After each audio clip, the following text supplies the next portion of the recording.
ದೇವರೇ, ಈ ದಿನ ಪೂರ್ತಿ ನಿಮ್ಮ ಪ್ರಸನ್ನತೆಯಲ್ಲಿ ನಮ್ಮ ನಡೆಸು. ಯೇಸುವಿನ ಹೆಸರಿನ ಕೇಳುತ್ತೇವೆ ನಮ್ಮ ತಂದೆಯಾದ ದೇವರೇ, ಆಮೆನ್. ಈ ಬೆಳಗಿನ ಸಮಯದಲ್ಲಿ ಯೇಸು ಕ್ರಿಸ್ತನ ನಾಮದಲ್ಲಿ ಎಲ್ಲರಿಗೂ ಸಹ ವಂದನೆಗಳು. ನಾವು ಕಳೆದ ದಿನಗಳಿಂದ ಪರಮಗೀತ ಪುಸ್ತಕವನ್ನ ನಾವು ಧ್ಯಾನ ಮಾಡ್ತಾ ಇದೀವಿ. ಇಂದಿನ ದಿನಗಳಲ್ಲಿ ನಾವು ಈ ಪುಸ್ತಕದ ವಿವರಣೆಯನ್ನ ಅನೇಕ ಘನ ಸೇವಕರುಗಳು ತುಂಬಾ ಚೆನ್ನಾಗಿ ವಿವರಿಸಿದಾರ. ಪರಮಗೀತ ಪುಸ್ತಕ ಒಂದು ಪ್ರೀತಿಯಿಂದ ತುಂಬಿರುವಂತ ಒಂದು ಪುಸ್ತಕವಾಗಿದೆ.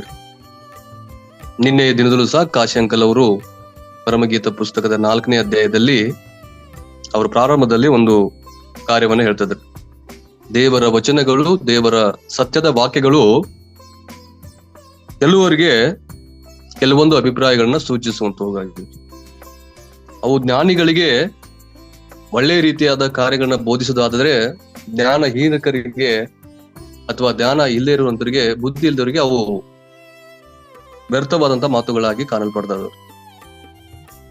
ಈ ಪರಮಗೀತ ಪುಸ್ತಕದ ಕೆಲ ವಿಷಯಗಳನ್ನ ನಾವು ಗಮನಿಸುವಂತ ಸಮಯದಲ್ಲಿ ಇದು ಬಹಳ ಪ್ರಮುಖವಾಗಿ ಒಂದು 3 ಕಾರ್ಯಗಳನ್ನ, 3 ವಿಷಯಗಳನ್ನ, 3 ಸಂಬಂಧಗಳ ಕುರಿತಾಗಿ ಈ ಪುಸ್ತಕ ಬಂದು ನಮಗೆ ತಿಳಿಯಪಡಿಸ್ತಾರೆ. ಒಂದು, ದೇವರು ಮತ್ತು ದೇವ ಜನರು ಅಥವಾ ಕ್ರಿಸ್ತನು ಅಥವಾ ವಿಶ್ವಾಸಿಗಳ ಮಧ್ಯೆ ಇರುವಂತ ಬಾಂಧವ್ಯವನ್ನ ಈ ಪುಸ್ತಕ ತಿಳಿಯಪಡಿಸ್ತದ.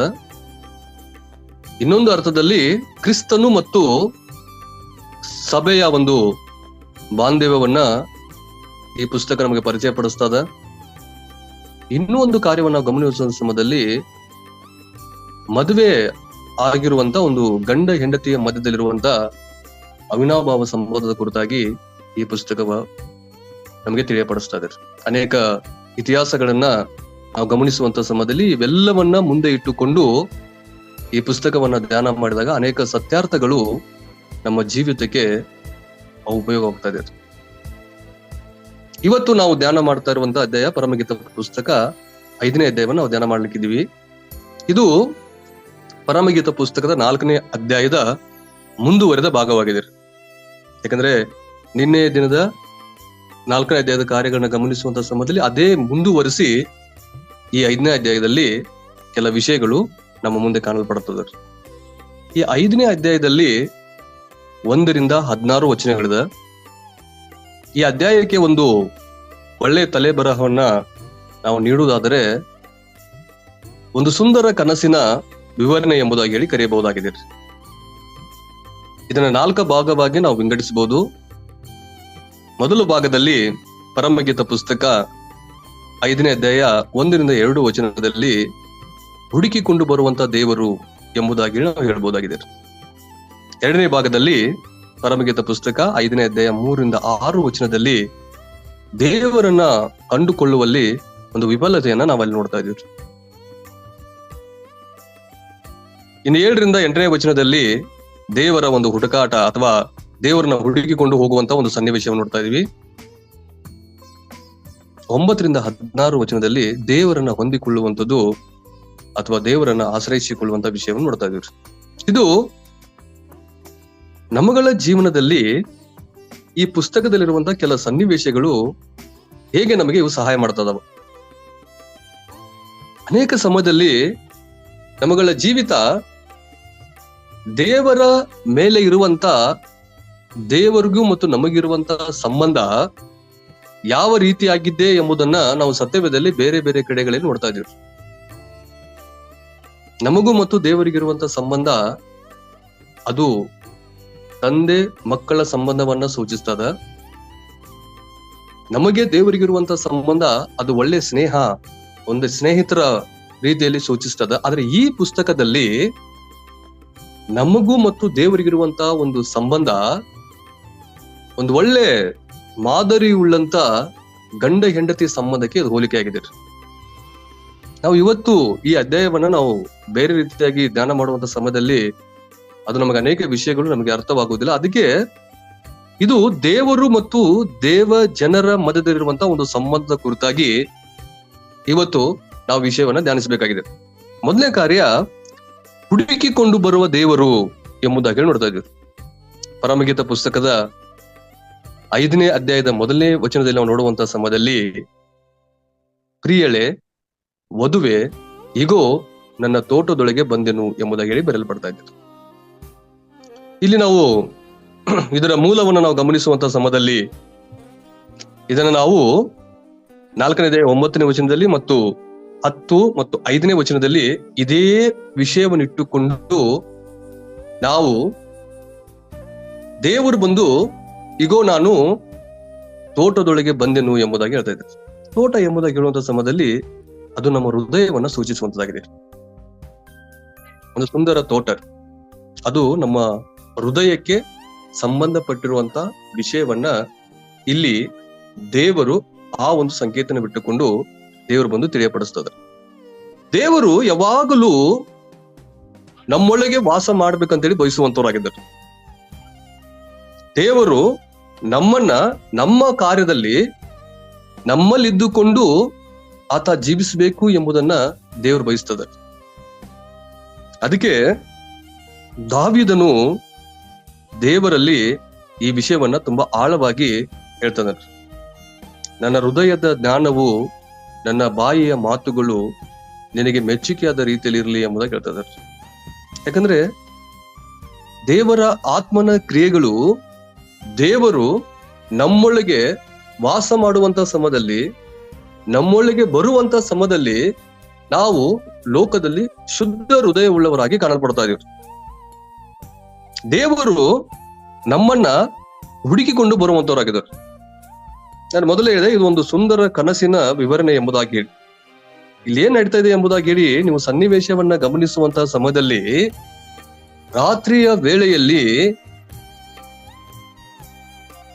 ಇದು ಆ ಒಂದು ಸನ್ನಿವೇಶ, ಆ ಪ್ರಿಯಕರನು ಬಂದು ನಾನು ಮನೆ ಹತ್ರ ಇದೀನಿ ಅನ್ನುವಂತ ಒಂದು ಸಂಕೇತವನ್ನ ಸೂಚಿಸುವಂತಾಗಿದೆ. ಇದನ್ನ ನಮಗಳ ಜೀವನದಲ್ಲಿ ನಾವು ತೆಗೆದುಕೊಳ್ಳುವಂತ ಸಮಯದಲ್ಲಿ ಎಲ್ಲಾ ವೇಳೆಯಲ್ಲಿ ನಾವು ಎಚ್ಚರವಾಗಿರುವುದನ್ನ ಕಲಿತ್ಕೊಳ್ಬೇಕಾಗಿದೆ. ಯಾಕಂದ್ರೆ ಮದಲಿಂಗನು ಯಾವ ಸಮಯದಲ್ಲಿ ಬರುವನು ಎಂಬುದಾಗಿ ಹೇಳಿ ಯಾರಿಗೂ ಗೊತ್ತಿಲ್ಲ. ನಾವು ಸತ್ಯವೇದದಲ್ಲಿ ಹೊಸ ಭಾಗದಲ್ಲಿ ಬುದ್ಧಿವಂತ ಮತ್ತು ಬುದ್ಧಿಹೀನ ಕಣ್ಣಿಯರ ಕುರಿತಾಗಿ ನೋಡ್ತಾ ಇದೀವಿ. ಮದಲಿಂಗನು ಯಾವ ಸಮಯದಲ್ಲಿ ಆದ್ರೂ ಬರ್ಬೋದಾಗಿದೆ. ದೇವರು ನಮ್ಮನ್ನು ಹುಡುಕೊಂಡು ಬರ್ತಾ ಇದ್ದಾರೆ. ಅಂತ ಸಂದರ್ಭಗಳಲ್ಲಿ ನಾವು ನಮ್ಮ ಜೀವಿತದಲ್ಲಿ ಎಚ್ಚರವಾಗಿರುವುದನ್ನ ಕಲಿತ್ಕೊಳ್ಬೇಕಾಗಿದೆ. ಯೇಸು ಸ್ವಾಮಿ ತನ್ನ ಶಿಷ್ಯರಿಗೆ ಇದೇ ಮಾತವನ್ನ ಹೇಳ್ತಾ ಇದ್ದಾರೆ. ನೀವು ಯಾವೆಲ್ಲಾ ಸಮಯದಲ್ಲಿ ಎಚ್ಚರವಾಗಿದ್ದುಕೊಂಡು ಪ್ರಾರ್ಥನೆ ಮಾಡ್ರಿ ಎಂಬುದಾಗಿ ದೇವರು ಹೇಳ್ತಾ ಇದ್ದಾರೆ. ನೀವೆಲ್ಲಾ ಸಮಯದಲ್ಲಿ ಎಚ್ಚರಿಕೆಯಿಂದ ಇರ್ರಿ ಎಂಬುದಾಗಿ ಹೇಳಿ ದೇವರು ವಚನ ಹೇಳ್ತಾ ಇದ್ದಾರೆ. ಇಲ್ಲಿ ಪರಮಗೀತ ಪುಸ್ತಕದ 5ನೇ ಅಧ್ಯಾಯ 2ನೇ ವಚನ ಹೇಳ್ತಾ ಇದ್ದೀವಿ, ನಾನು ನಿದ್ರೆಗೊಂಡಿದ್ದರೂ ನನ್ನ ಹೃದಯವು ಎಚ್ಚರಗೊಂಡಿತ್ತು ಅಂತ ಹೇಳ್ತಾ ಇದ್ದಾರೆ. ನಾನು ಒಂದ್ ವೇಳೆ ಮಲಗಿದ್ದೆ, ನನ್ನ ಹೃದಯ ಬಂದು ಎಚ್ಚರವಾಗಿತ್ತು ಅಂತ ಹೇಳ್ತಾ ಇದ್ದಾರೆ. ನಮ್ಮಗಳ ಜೀವನದಲ್ಲಿ ಇಂಥ ಕಾರ್ಯವನ್ನ ಗ್ರಹಿಸ್ಕೊಳ್ಬೇಕಾಗಿದೆ. ದೇವರು ನಮ್ಮನ್ನ ಹುಡುಕಿಕೊಂಡು ಬರುವಂತ ವೇಳೆಯಲ್ಲಿ, ದೇವರು ನಮ್ಮ ಬಳಿಗೆ ಬರುವಂತ ಸಮಯದಲ್ಲಿ ದೇವರಿಗಾಗಿ ಒಂದು ಸ್ಥಳವನ್ನ ಕೊಡೋದಕ್ಕೆ ನಾವು ಸಿದ್ಧರಾಗಿರ್ಬೇಕಾಗಿದೆ. ನಾವು ಪ್ರಕಟಣೆ ಪುಸ್ತಕ 3ನೇ ಅಧ್ಯಾಯ 20ನೇ ವಚನದಲ್ಲಿ ನೋಡ್ತಾ ಇದೀವಿ, ಇಗೋ ಬಾಗಿಲಲ್ಲಿ ನಿಂತುಕೊಂಡು ತಟ್ಟುತ್ತಾ ಇದ್ದೀನಿ, ಯಾವನಾದರೂ ನನ್ನ ಶಬ್ದವನ್ನ ಕೇಳಿ ಬಾಗಿಲನ್ನ ತೆರೆದರೆ ನಾನು ಒಳಗೆ ಬಂದು ಅವನ ಸಂಗಡ ಊಟ ಮಾಡುವೆನು ಎಂಬುದಾಗಿ ಹೇಳಿ ದೇವರ ವಚನ ಹೇಳ್ತಾ ಇದ್ದೀರಿ. ನಾನ್ ಮಾತ್ರ ಅಲ್ಲ, ಅವನು ಸಹ ನನ್ನ ಸಂಗಡ ಊಟ ಮಾಡುವನು ಅಂತ ಹೇಳಿ ಬರೆಯಲ್ಪಡ್ತಾ ಇದ್ದೀರಿ. ದೇವರು ನಮ್ಮ ಹೃದಯದ ಬಾಗಿಲನ್ನ ತಟ್ಟುತ್ತಾ ಇದ್ದಾರೆ. ದೇವ್ರು ಯಾವಾಗಲೂ ನಮ್ಮೊಳಗೆ ವಾಸ ಮಾಡ್ಬೇಕಂತೇಳಿ ದೇವರು ಬಯಸ್ತಾ ಇದ್ದಾರೆ. ದೇವರ ಬಯಕೆ ಅದೇ. ಇಲ್ಲಿ 5ನೇ ಅಧ್ಯಾಯದ 1ನೇ ವಚನ ಅದೇ ವಿಷಯವನ್ನು ಹೇಳ್ತಾ ಇದ್ದೇವೆ. ಪ್ರಿಯಳೇ, ವಧುವೆ, ಇಗೋ ನನ್ನ ತೋಟದೊಳಗೆ ನಾನು ಬಂದೆನು ಅಂತ ಹೇಳ್ತಾ ಇದ್ದೆ. ನಮ್ಮಗಳ ಜೀವನದಲ್ಲಿ ದೇವರು ಬಂದು ನಮ್ಮನ್ನು ಯಾವಾಗಲೂ ಕಾಯುವಂತರಾಗಿದ್ದಾರೆ. ದೇವರು ನಮ್ಮೊಳಗೆ ಇರುವಂತರಾಗಿದ್ದಾರೆ. ಇಲ್ಲಿ 2ನೇ ವಚನದ ಕೊನೆಯ ಭಾಗದಲ್ಲಿ ನೋಡ್ತಾ ಇದೀವಿ, ಪ್ರಿಯಳೆ, ಕಾಂತಳೆ, ಪಾರಿವಾಳವೇ ಇಲ್ಲಿ ಎಂಬುದಾಗಿ ಹೇಳಿ, ನನ್ನ ತಲೆಯ ಮೇಲೆಲ್ಲ ಇಬ್ಬನಿಯು ಬಿದ್ದಿದೆ, ನನ್ನ ಕೂದಲು ರಾತ್ರಿ ಬಿಳುಪು ಹನಿಗಳು ತುಂಬಿದೆ ಎಂಬುದಾಗಿ ಹೇಳಿ ದೇವರು ಬಂದು ನನ್ನ ಪರಿಚಯ ಮಾಡಿಸ್ಕೊಳ್ತಾ ಇದ್ದಾರೆ. ನಾನು ಯಾರು, ನನ್ನ ಉದ್ದೇಶ ಏನು, ನಾನು ಹೇಗಿದ್ದೀನಿ ಎಂಬುದನ್ನ ಇಲ್ಲಿ ಬಿಂಬಿಸ್ತಾ ಇದ್ದಾರೆ. ದೇವರು ನಮ್ಮನ್ನ ಹುಡುಕಿಕೊಂಡು ಬರುವಂತವರಾಗಿದ್ದಾರೆ. ಯಾಕಂದ್ರೆ ಲೂಕನ ಬರೋ ಸುವಾರ್ತೆ 19ನೇ ಅಧ್ಯಾಯ 10ನೇ ವಚನ ನೋಡ್ತಾ ಇದೀವಿ. ಮನುಷ್ಯ ಕುಮಾರನು ಕೆಟ್ಟಿ ಹೋಗಿರುವುದನ್ನ ಹುಡುಕಿ ರಕ್ಷಿಸುವುದಕ್ಕಾಗಿ ಬಂದನು ಎಂಬುದಾಗಿ. ಕೆಟ್ಟು ಹೋಗಿರುವುದನ್ನ ಹುಡುಕಿ ರಕ್ಷಿಸುವುದಕ್ಕಾಗಿ ದೇವರು ಬಂದ ಎಂಬುದಾಗಿ ನೋಡ್ತಾ ಇದ್ವಿ. ಇನ್ನು 2ನೇ ಭಾಗದಲ್ಲಿ ನೋಡ್ತಾ ಇದೀವಿ, ದೇವರನ್ನ ಕಂಡುಕೊಳ್ಳುವಲ್ಲಿ ವಿಫಲತೆ ಎಂಬುದಾಗಿ ನೋಡ್ತಾ ಇದೀವಿ. 5ನೇ ಅಧ್ಯಾಯ 3ರಿಂದ 6 ವಚನದಲ್ಲಿ ನೋಡುವಂತ ಸಮಯದಲ್ಲಿ ದೇವರು ಅನೇಕ ಸಮಯದಲ್ಲಿ ನಮ್ಮೊಳಗೆ ಬರ್ಬೇಕಂತೇಳಿ ಯಾವಾಗಲೂ ಕಾಯ್ತದ. ಆದ್ರೆ ನಾವುಗಳು ದೇವರನ್ನ ಕಂಡುಕೊಳ್ಳುವಲ್ಲಿ ನಾವು ವಿಫಲರಾಗ್ತಾ ಇದ್ವಿ. ಪರಮಗೀತ ಪುಸ್ತಕ 5ನೇ ಅಧ್ಯಾಯ 6ನೇ ವಚನ ಹೇಳ್ತದ, ನನ್ನ ನಿನಿಯನಿಗೆ ಕದ ತೆಗೆದೆನು, ಅಷ್ಟರಲ್ಲಿ ಅವನು ಹಿಂದಿರುಗಿ ಹೋಗಿದ್ದನು. ಆಹಾ, ಅವನು ಮಾತಾಡಿದಾಗ ನಾನು ಮೋರ್ಚೆ ಹೋಗಿದ್ದೇನಲ್ಲ, ಎಷ್ಟು ಹುಡುಕಿದರೂ ಸಿಕ್ಕಲಿಲ್ಲ, ಎಷ್ಟು ಕೂಗಿದರೂ ಉತ್ತರವಿಲ್ಲ ಅಂತ ಹೇಳ್ತಾರೆ. ದೇವರು ಬರ್ತದ, ದೇವರು ನಮ್ಮ ಹೃದಯದ ಕದವನ್ನ ತೆರಿತದ, ದೇವರು ನಮ್ಮನ್ನ ಹುಡುಕಿ ರಕ್ಷಿಸಬೇಕು ಅಂತ ಹೇಳಿ ಬಯಸ್ತದ. ಆದ್ರೆ ಅನೇಕ ಸಮಯದಲ್ಲಿ ದೇವರ ಕಾರ್ಯಗಳನ್ನ, ದೇವರ ಆಶೀರ್ವಾದಗಳನ್ನ, ದೇವರ ಬರುವಿಕೆಯನ್ನ ನಾವು ನಮ್ಮ ಜೀವಿತದಲ್ಲಿ ಕಳೆದುಕೊಳ್ತಾ ಇದ್ದೀವಿ. ನಾನು ಬಂದು ಎಷ್ಟು ಹುಡುಕಿದ್ರು ದೇವ್ರು ನನಗೆ ಸಿಗ್ಲಿಲ್ಲ ಎಂಬುದಾಗಿ ಹೇಳಿ ಕಾಣ್ತಾ ಇದ್ದೆ. ನಮ್ಮಗಳ ಜೀವನದಲ್ಲಿ ಎಷ್ಟೋ ಸರಿ ದೇವರು ಅನೇಕ ಅವಕಾಶಗಳನ್ನ ನಮ್ಮ ಜೀವನದಲ್ಲಿ ಕೊಡ್ತದ. ಕೆಲವು ಸಾರಿ ನಾವು ನಮ್ಮದೇ ಆದಂತಹ ಒಂದು ಲೋಕದಲ್ಲಿ, ಈ ಲೋಕದ ಅನೇಕ ಚಿಂತೆಗಳಲ್ಲಿ, ಅನೇಕ ಕಷ್ಟಗಳಲ್ಲಿ, ಅನೇಕ ಬಾಧೆಗಳು ನಾವು ಇರುವಾಗ ದೇವರು ಬಂದು ನಮ್ಮನ್ನು ಹುಡ್ಕೊಂಡು ಬರ್ತಾ ಇದಾರೆ. ದೇವರು ನಮ್ಮ ಹೃದಯದ ಕದವನ್ನ ತಟ್ತಾ ಇದಾರೆ. ಆದ್ರೆ ಎಲ್ಲೋ ಒಂದ್ ಕಡೆ ಈ ಲೋಕದ ಚಿಂತೆ ಒಳಗೆ ಮುಳುಗಿ, ಈ ಲೋಕದ ಆಸೆ ಒಳಗೆ ಮುಳುಗಿ ದೇವರ ಬರುವಿಕೆಯನ್ನ, ದೇವರ ಆ ಒಂದು ಕಾರ್ಯವನ್ನ, ದೇವರ ಸಿದ್ಧತೆಯನ್ನ ನಮ್ಮ ಜೀವಿತದಲ್ಲಿ ನಾವು ಕಳ್ಕೊಳ್ತಾ ಇದೀವಿ. ದೇವರ ವಚನ ಹೇಳ್ತದ, ಯೆಶಾಯನ ಪ್ರವಾದನೆ ಗ್ರಂಥ 55ನೇ ಅಧ್ಯಾಯ 6ನೇ ವಚನ ನೋಡ್ತಾ ಇದೀವಿ, ಯೆಹೋವನು ಸಿಕ್ಕುವ ಕಾಲದಲ್ಲಿ ಆತನನ್ನ ಆಶ್ರಯಿಸಿರಿ, ಆತನು ಸಮೀಪದಲ್ಲಿರುವಾಗ ಆತನಿಗೆ ಭಿನ್ನಹ ಮಾಡ್ರಿ ಅಂತೇಳಿ ದೇವರು ವಚನ ಹೇಳ್ತಾರೆ. ದೇವರು ನಮ್ಮ ಹೃದಯದ ಒಳಗೆ ಬರೋಕೆ ಸಿದ್ಧರಾಗಿದ್ದಾರೆ. ದೇವರು ನಮ್ಮ ಒಳಗೆ ವಾಸ ಮಾಡಕ್ಕೆ ಇಷ್ಟಪಡ್ತಾ ಇದಾರೆ. ಆದ್ರೆ ಎಲ್ಲೋ ಒಂದ್ ಕಡೆ ನಾವು ಮಿಸ್ ಮಾಡ್ಕೊತಾ ಇದೀವಿ. ಆದ್ರೆ ದೇವರು ಯಾವಾಗ ಸಿಗ್ತಾದ್ರೋ ಆ ಸಿಕ್ಕುವ ಕಾಲದಲ್ಲಿ ನೀವು ದೇವರನ್ನ ಆಶ್ರಯಿಸಿಕೊಳ್ಳ್ರಿ ಎಂಬುದಾಗಿ ಹೇಳಿ ಅಲ್ಲಿ ಪ್ರವಾದ ಹೇಳ್ತದೆ. ಇನ್ನು 3ನೇ ಭಾಗದಲ್ಲಿ ನಾವು ನೋಡ್ತಾ ಇದೀವಿ, ದೇವರ ಒಂದು ಹುಡುಕಾಟ ಎಂಬುದಾಗಿ ಹೇಳ್ತಾ ಇದ್ರು. ದೇವರನ್ನ ಹುಡುಕೊಂಡು ಹೋಗ್ತಾ ಇದ್ದಾರೆ. ದೇವರೆಲ್ಲಿ ಮೊದಲನೇದಾಗಿ ಮನೆ ಬಳಿಗೆ ಅವ್ರು ಬಂದ್ರು, ಅಲ್ಲಿ ಸರಿಯಾದ ರೀತಿಯಲ್ಲಿ ಗಮನಿಸಲಿಲ್ಲ. ದೇವರನ್ನ, ದೇವರ ಕಾರ್ಯಗಳನ್ನ ಆಶ್ರಯಿಸಿಕೊಳ್ಳುವುದರಲ್ಲಿ ವಿಫಲತೆಯನ್ನ ಹೊಂದಿದ್ರು. ಇಲ್ಲಿ ದೇವರನ್ನ ತಿರ್ಗಾ ಹುಡುಕ್ತಾ ಇದ್ದಾರೆ. ನಾವು ವಚನದಲ್ಲಿ ನೋಡ್ತಾ ಇದೀವಿ, ಪರಮಗೀತ ಪುಸ್ತಕ 5ನೇ ಅಧ್ಯಾಯ 8ನೇ ವಚನದಲ್ಲಿ, ಯೆರೂಸಲೇಮಿನ ಮಹಿಳೆಯರೇ, ನೀವು ನನ್ನ ಕಾಂತನನ್ನ ಕಂಡಿರೆ, ನಾನು ಅನುರಾಗದಿಂದ ಅಸ್ವಸ್ಥಳಾಗಿದ್ದೇನೆಂದು ಅವನಿಗೆ ತಿಳಿಸಬೇಕೆಂದು ನಿಮ್ಮಿಂದ ಪ್ರಮಾಣ ಮಾಡಿಸುತ್ತೇನೆ ಎಂಬುದಾಗಿ ಹೇಳ್ತಾ ಇದ್ದಾರೆ. ನೀವೆಲ್ಲಾದ್ರೂ ನೋಡಿದೀರಾ ಅಂತ ಕೇಳ್ತಿದ್ರು. ನಾನು ಕಳೆದುಕೊಂಡಿದ್ದೀನಿ, ನನ್ನ ಬಳಿಗೆ ಬಂದಿದ್ರು, ನನ್ನ ಹುಡುಕೊಂಡೇ ಬಂದಿದ್ರು, ಅವ್ರಿಗೆ ನಾನು ಎಲ್ಲೋ ಬಂದು ಆ ಕಾರ್ಯವನ್ನ ನಾನು ಕಳೆದುಕೊಂಡಿದ್ದೀನಿ, ನೀವೆಲ್ಲಾದ್ರೂ ನೋಡಿದೀರಾ ಅಂತ ಹೇಳ್ತಾರೆ. ನಮ್ಮಗಳ ಜೀವಿತದಲ್ಲಿ ಅನೇಕ ಸಮಯದಲ್ಲಿ ಇಂತಹ ಸನ್ನಿವೇಶಗಳು ನಡೀತಾ ಇದ್ವಿ. ದೇವರು ಎಲ್ಲಾ ಕಾರ್ಯಗಳನ್ನ ಕೊಡೋದಕ್ಕೆ ಶಕ್ತರಾಗಿರುವಾಗ ನಮ್ಮ ಕಾರ್ಯವನ್ನ ಕಳ್ಕೊಂಡ್ ಬಿಡ್ತಾ ಇದೀವಿ, ಆಮೇಲೆ ಹುಡ್ತಾ ಇದೀವಿ. ಇದು ಮನುಷ್ಯನ ಸ್ವಭಾವ. ಕನ್ನಡದಲ್ಲಿ ಒಂದು ಗಾದೆ ಮಾತಿದೆ, ಕೆಟ್ಟ ಮೇಲೆ ಬುದ್ಧಿ ಬಂತು ಎಂಬುದಾಗಿ. ಎಲ್ಲಾ ಕಾರ್ಯಗಳನ್ನ ಕಳೆದುಕೊಂಡ ಮೇಲೆ ನಾವು ದೇವರನ್ನ ಹುಡ್ತಾ ಇದ್ವಿ. ಚೆನ್ನಾಗಿರುವಾಗ ದೇವರೇ ನಮ್ಮ ಬಳಿಗೆ ಬರುವಂತ ಸಮಯದಲ್ಲಿ ಅಂತ ವಿಷಯಗಳನ್ನ ನಾವು ಬೇರೆ ರೀತಿಯಾಗಿ ನೋಡ್ತಾ ಇದೀವಿ. ಅದು ಕಳೆದ ಮೇಲೆ ಅದನ್ನ ನಾವು ಹುಡ್ತಾ ಇದೀವಿ. ಅದಕ್ಕೆ ಸತ್ಯವೇದದಲ್ಲಿ ಸ್ವಾಮಿ ಅನೇಕ ಕಾರ್ಯಗಳನ್ನ ದೇವರು ಬಂದು ಕೆಲ ಸ್ವಾಮಿಗಳ ಮೂಲಕ ಹೇಳ್ತದೆ. ಕಳೆದು ಹೋದ ನಾಣ್ಯ, ಕಳೆದು ಹೋದ ಕುರಿ, ಕಳೆದು ಹೋದ ಮಗ. ಈ ಲೋಕದಲ್ಲಿ ಅನೇಕ ವಿಷಯಗಳು ತಪ್ಪಾಗಿ ಹೋಗುವಂತ ಸಮಯದಲ್ಲಿ ದೇವರವನ್ನ ಹುಡುಕಿ ರಕ್ಷಿಸ್ತಾರೆ. ಅದೇ ರೀತಿಯಾಗಿ ಕೆಲ ವಿಷಯಗಳಲ್ಲಿ ನಾವು ದೇವರನ್ನ ಹುಡುಕಬೇಕಾಗಿದೆ. ಯಾಕಂದ್ರೆ ದೇವರು ಬಂದು ದೇವರ ಕಾರ್ಯಗಳನ್ನ ನಮ್ಗಳ ಜೀವಿತದಲ್ಲಿ ದೇವರು ನಮ್ಮನ್ನ ಹುಡುಕಿಕೊಂಡು ಬಂದ ಹಾಗೆ ನಾವು ದೇವರ ಕಾರ್ಯಗಳನ್ನ, ದೇವರ ಸತ್ಯಾರ್ಥಗಳನ್ನ ಹುಡುಕಬೇಕಾಗಿದೆ. ನಾವು ಸತ್ಯವೇದದಲ್ಲಿ ದೇವರ ವಚನ ಹೇಳ್ತಾ ಇದೀವಿ. ಕೀರ್ತನೆ 63:1 ನೋಡ್ತಾ ಇದೀವಿ, ದೇವರೇ ನೀನೇ ನನ್ನ ದೇವರು, ನಾನು ನಿನ್ನ ದರ್ಶನವನ್ನ ಕುತೂಹಲದಿಂದ ಎದುರು ನೋಡುತ್ತೇನೆ.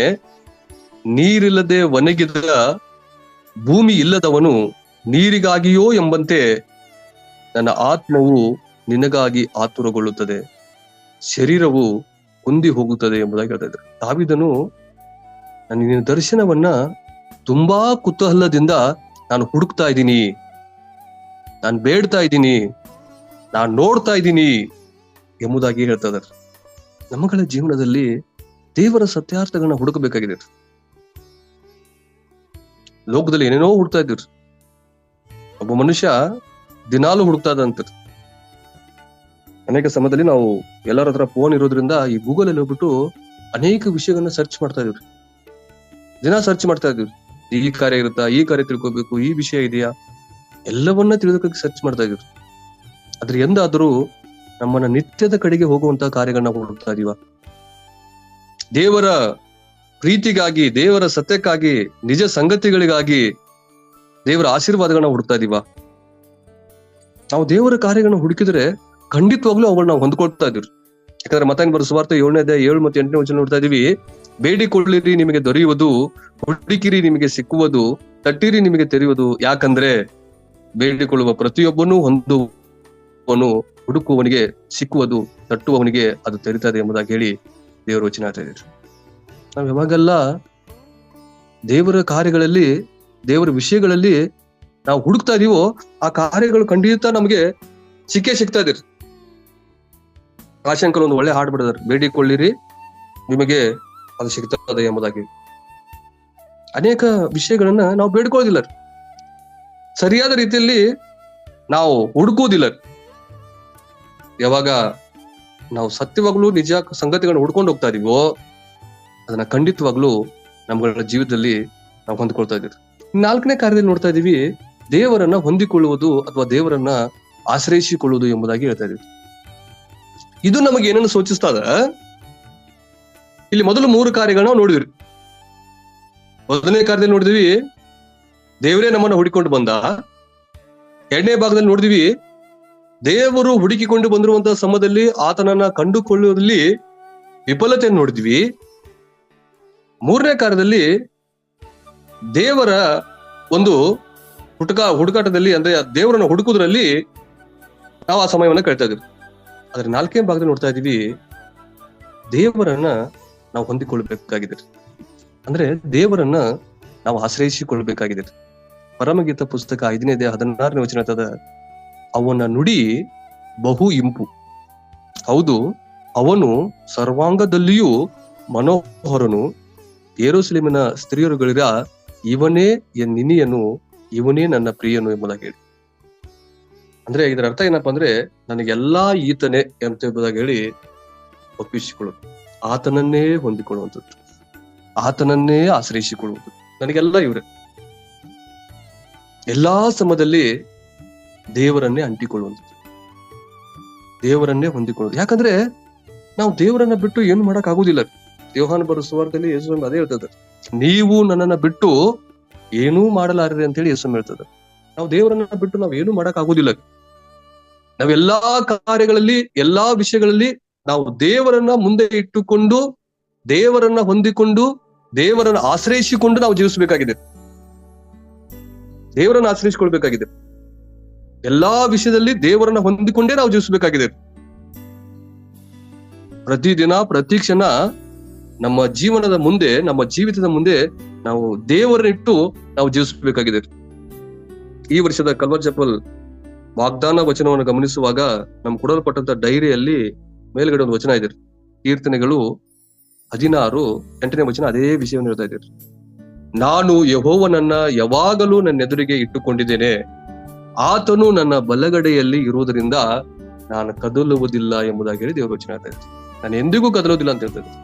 ಯಾಕಂದ್ರೆ ನನ್ನ ದೇವರನ್ನ ಯಾವಾಗಲೂ ನಾನು ನನ್ನ ಮುಂದೆ ಇಟ್ಟುಕೊಂಡಿದ್ದೀನಿ ಅಂತ ಹೇಳ್ತಾರೆ. ದಾವೀದನು ಈ ಸತ್ಯಾರ್ಥವನ್ನ ತುಂಬಾ ಚೆನ್ನಾಗಿ ಅರ್ಥ ಮಾಡ್ಕೊಂಡಿದ್ದಾರೆ. ಇವತ್ತು ನಾವು ನಮ್ಮಗಳ ಮುಂದೆ, ನಮ್ಮ ಜೀವನದ ಮುಂದೆ ನಾವು ಏನನ್ನು ಇಟ್ಟುಕೊಂಡು ನಾವು ಜೀವಿಸ್ತಾ ಇದೀವಿ. ಅನೇಕರು ಅಂತ ಇದೀವಿ, ನಾನು ಹಣ ಇದ್ರೆ ಎಲ್ಲವನ್ನ ಸಾಧಿಸಬಹುದು ಎಂಬುದಾಗಿ ಹೇಳಿ. ಅನೇಕರು ಅನ್ಕೋತಾ ಇದೀವಿ ನನಗೆ ಒಳ್ಳೆ ಜ್ಞಾನ ಇದ್ರೆ ನಾವೆಲ್ಲವನ್ನ ಸಾಧಿಸಬಹುದು ಅಂತೇಳಿ. ಎಲ್ಲಾ ನಮ್ಮ ಹತ್ರ ಇದ್ರು ದೇವರು ನಮ್ಮ ಒಳಗಿಲ್ಲ ಅಂದ್ರೆ, ದೇವರ ಪ್ರೀತಿ ನಮ್ಮ ಒಳಗಿಲ್ಲ ಅಂದ್ರೆ, ದೇವರನ್ನ ಆಶ್ರಯಿಸಿಕೊಂಡು ನಾನಿಲ್ಲ ಅಂದ್ರೆ ನಾವ್ ಏನೇ ಮಾಡಿದ್ರು ಪ್ರಯೋಜನ ಇಲ್ಲ.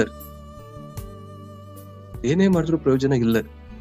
ದೇವರು ನಮಗಿರುವಂತ ಅವಿನಾಭಾವ ಸಂಬಂಧ ಯಾವ ರೀತಿಯಾಗಿದೆ.